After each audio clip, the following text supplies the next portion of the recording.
Hello everyone and welcome to Big Rock Moto. Thank you so much for tuning in today.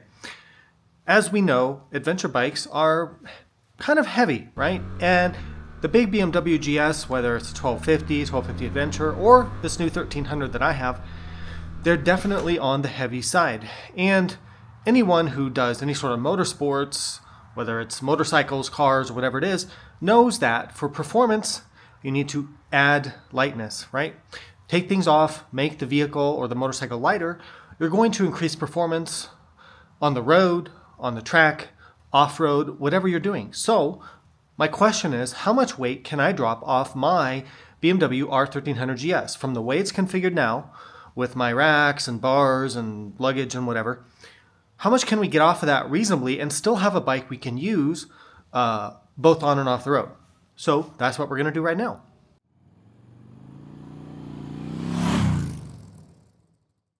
Okay, so I've got my shipping scale ready here. I've got it teared out. Now, the first thing I took off, these are the factory mounts for the Vario panniers, which I don't need, I don't use, I don't plan to ever use the Varios. So the left and right mounts, I took these off. So we'll put those here, and we'll put, this is the top Vario mount.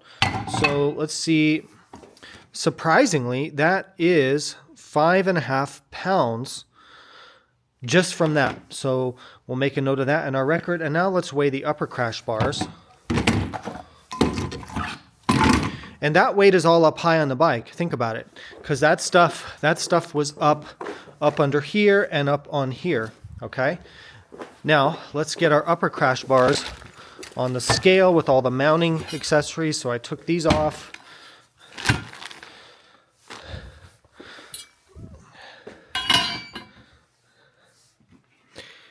Okay, 7.5 pounds for the upper crash bars. And that weight is up high on the motorcycle. It's all the way up here, so that's a significant amount. So I've already started my little sheet here. So we've already dropped 7.5 from the upper crash bars. This is going to be minus 5.5 pound. Can't write this morning for some reason. So what is that? 13 pounds? We've already dropped 13 pounds just from that. Okay, that's pretty impressive. Maybe this is going to work after all. All right, now as much as I love my backcountry panniers, they are heavy because the bag itself is heavy, super heavy duty. And you've got these big plastic mounting wedges and hardware. And then of course we have the pannier racks themselves. So if we get rid of all that and replace it with this, which is the Moto Reckless 40, it'll encourage us to pack lighter, pack less, and this weighs much, much less. We'll weigh this and we'll see the difference between that setup and this setup, and then that'll be our weight loss. So let's just do this for now. I'll get this off and then we'll start to work on some of the other stuff. All right, well, read it and weep. Just the two bags are 17 pounds just by themselves, totally empty, made sure that. Now, that doesn't even include the weight of the wedges and hardware, but I'm going to leave that on the racks in case I want to put them back on. So we'll weigh all this together, but this is also part of the weight that's happening is this thing here. So let's get the pannier racks off and weigh that. All right, here's our pannier rack assembly with the mounting wedges for the panniers. Any guesses as to how much this weighs? Want to guess? Let me know. Okay, let's put this on the scale here. It feels pretty heavy. Okay, so we got the whole thing resting on the scale. 10.65 pounds. So I'm going to say 10.5. So we'll go over here to our sheet and we'll say pannier mount minus 10.5 pound. So what are we up to now? 13, 23 some pounds? Wow, that's getting impressive. Let's see what else we can do. Now, did y'all just notice something? So due to the magic of editing, I'm actually sitting here editing this video right now, and I noticed that I didn't write down the weight of the panniers themselves. I missed the 17 pounds or 7.7 kilograms of the weight of the actual panniers on my list, and I never caught it. So I'm going to update this as we go along, but our actual total weight savings now, after removing the upper crash bars, the vario mounts, the panniers, and the pannier racks and mounting wedges, is a whopping 40 pounds or just over 18 kilograms. So that's really impressive, and I'll keep updating this as we go along. Sorry about that mistake, but at least I caught it in editing, so we'll keep updating these numbers here. Okay, looking at the rear of the bike, there's a few things I see here we could still do. Now, a lot of people would say remove this rear rack and grab handle. I'm sure this thing weighs at least 5+ pounds, but I don't want to do that because I still want this bike to be practical to use, and having this grab point to move the bike around, to lift it, to pick it up, to load it in and out of trucks and trailers, whatever you need to do, and to strap down luggage. If you take all this off, there's going to be nothing back here except this plastic rear fender assembly to sort of grab onto. And I don't like that because the frame, there's nothing, you can't really like grab the frame. So anyway, I'm not taking that off. However, what I did see is this rear sort of fender, which I guess it helps keep the spray from like going up to here and helps keep this more clean. Like if you ride in rain and mud a lot, but I live kind of in a desert climate, so I don't have that problem. So let's go ahead and take this off and see how much this weighs. It's just 3 bolts. And then the passenger pegs are an obvious one because I don't carry a passenger when I ride. So this one I can take off, that's no problem. But the problem is though, I went over here to look at this and I can't remove this one because the exhaust mounts to the passenger peg bracket. So unless I had a custom bracket that would attach from here up to the frame mount, which would be cool, I wish somebody made that. You can make your own, but for now I'm not going to do that because I don't want to have some janky bracket that holds my exhaust on. So we're stuck with this. I mean, we could technically take the peg off, which is super simple, just a circlip and pull the peg off. I guess I'll do that, but I have to leave the bracket on for the exhaust. So let's go ahead and get this stuff off and see how much we can save here. All right, any guesses as to how much the peg, the left side peg, rear passenger peg, and the rear fender weighs? About 3 pounds. Okay, so let's go over and make a note of this. So this is going to be minus 3.0 pound, and this is rear fender peg. So I bet you if we could take off that other peg, that's probably another 2 pounds, but we can't do that right now. All right, further weight reduction is possible. I was looking at the center stand. The center stand is heavy. Now, a couple things. This weight is at the very bottom of the bike, so it's not very noticeable weight, but it's weight nonetheless. Now, since I have the adaptive ride height, there's a sensor involved in there that when you put the center stand down, the suspension lifts up to help you lift. Now, I'm a little worried about messing all that up. Plus, dealing with the springs on the center stand is really a bear. So I'm not sure I want to tackle that yet. Maybe we'll do that later, or I'll think more about it. That center stand's got to be 10 pounds, I'm convinced. So there's something. Now, there's some more we can do. So these handguards are kind of heavy. I put these metal Hepco-Becker handguards on. They do work well, but I've dropped the bike several times now, and these don't even touch because the crash bars on a GS is what takes the impact. So unless you rolled over, unless you like flip the bike over or something like that, in which case you're going to have bigger problems, I don't know that you really need these. Now, you do have the turn signals in the handguard, so you don't want to break the handguard, but I see so many people with GSs running plastic handguards for years, and they're fine. So I'm not convinced. So I'm going to pull these off and weigh these. There's another thing we can do as well, which is remove these factory fog lights, because I've got the Cyclops lights, which are providing all of my extra lighting. These do almost nothing. And I really don't need, you don't need multiple sets of fog lights. I know it's like a thing with these bikes, people put on all these sets of lights, but I just think it's kind of ridiculous and unnecessary. So you just need one good set of extra lights that light up your road. So we can pull these off and weigh that. I mean, beyond that, it starts to get more difficult. You'd have to go into more extreme measures, like removing one side, removing the left caliper and disc, which I'm not going to get into that. People who are extreme will do stuff like that in their adventure bikes. We talked about the center stand. The exhaust, that exhaust is a little heavy. So an aftermarket replacement would potentially lose weight, but I don't have anything like that right now. The lower crash bars, we can't take those off because that's essential to protect the engine. So let's get the handguards and lights off, weigh that, and then see if there's anything else we can kind of find. Okay, I took another look at the center stand. It's just 2 bolts and then the springs. It's really typical BMW. It's actually quite easy to work on. So I actually just pulled the bolts out, and I looked at the little sensor in the bike. It's going to be fine because it's a momentary contact switch that lets you know the center stand is like being pushed down, but that's not being pushed, that's not being activated, so we won't have an issue with the adaptive ride height as far as I can tell. So I took that off. So let's weigh that along with the extra handguards and the extra fog lights I took off. Let's see how much all this weighs and then see what our weight total is. Okay, so it's bouncing between 8.6 to 8.8, so I'm going to round that up. That's about 9 pounds. Center stand, the extra handguards, and the fog lights. So, you know, all these things by themselves don't seem like a huge difference, but when they all add up, you know, it makes a difference. Now we don't have any luggage, so we have to kind of weigh this Reckless 40 and see what that weighs empty, because the other bags were empty. Add that back in, because to be fair, you know, we're going to need that if we want to carry anything. So let me do that, and then I'll get back to you. All right, so I weighed the Reckless bag empty without the top bag and the top beaver tail thing, because we didn't have a top bag with the previous setup. So yeah, our capacity is reduced, to be fair, but there's also lighter luggage solutions we could use. Like, for instance, the Reckless 40 on the F900GS over there is the newer version, which is a couple pounds lighter, so we could save weight there. But anyway, getting to the point.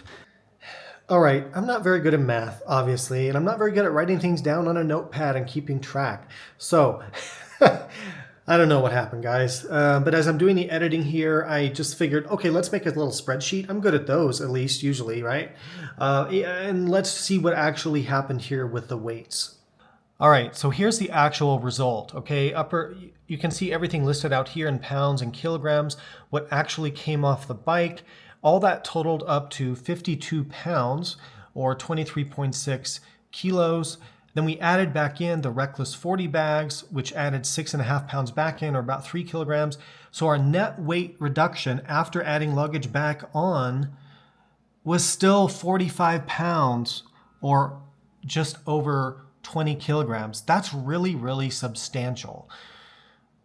The biggest chunk of this is really right here between the pannier racks and the panniers themselves. So we went from a luggage system that was almost 28 pounds to a luggage system that was 6.5 pounds. So that's the magic of these rackless luggage bags, whether you go with Moscow, Giant Loop, Krega, Wolfman, whatever company you like, doesn't really matter to me, but you can save so much weight and really be conscious about how much weight you're adding to the bike. There's even more we could do here, probably, and we'll look at some other things later, like changing the exhaust, getting rid of the other passenger pig, but I'm really, really enjoying the lighter weight bike so far. Interesting thing, so took the GS outside to have a look at everything, tidy up some wiring. I got to admit, I really like the look of it better like this. It just looks lighter and just slimmer and more athletic without all this stuff hanging off of it. And I like the way that Reckless bag fits on there. Pretty cool. I'm happy with the way it looks. I just still don't like the black. I got a wrap kit, but I'm afraid to put it on because I'm horrible at putting those things on. Maybe I'll give it a try. I weighed the bike a couple times and took an average. I'm getting 550 pounds for the weight, which, yeah, it's still heavy. But what was the bike when I got it new? I weighed it in like 535, 540 something. So adding the luggage, the GPS, the crash bars, the skid plate, the different foot pegs, and then doing the reductions we're still over 550 pounds, so it's still kind of too heavy for a legitimate off-road bike. I weighed the 900GS. Now this bike is stock except for the Reckless 40 and the little windshield thing, which weighs like a pound. So, and the fuel tanks are kind of about half full on each bike. That bike I weighed in about 485. So that's pretty good.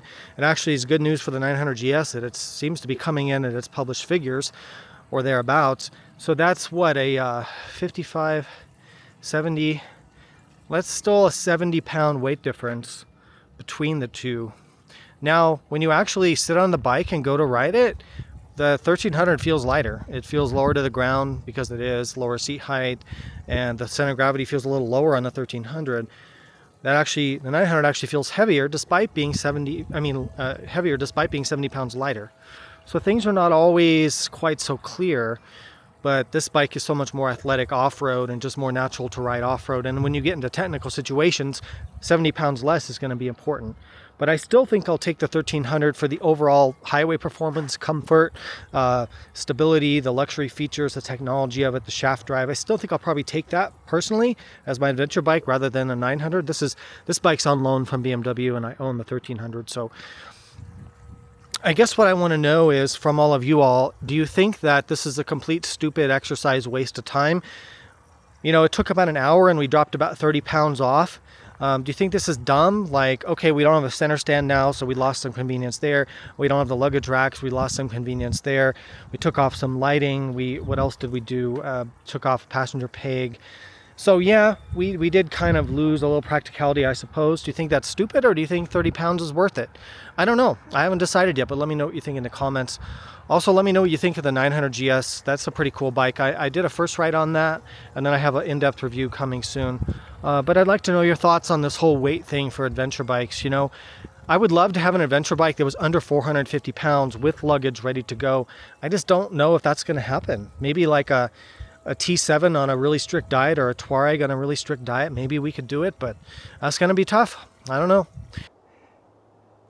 Okay, well, it's been about a week, maybe 10 days since I filmed that last clip, and I've been out riding the bike. Actually, I took it to the racetrack. I've been doing some off-roading, some riding around where I live, and just wanted to share a few updates about the changes I made and sort of my thoughts about it, and a few tweaks I made to the bike after that.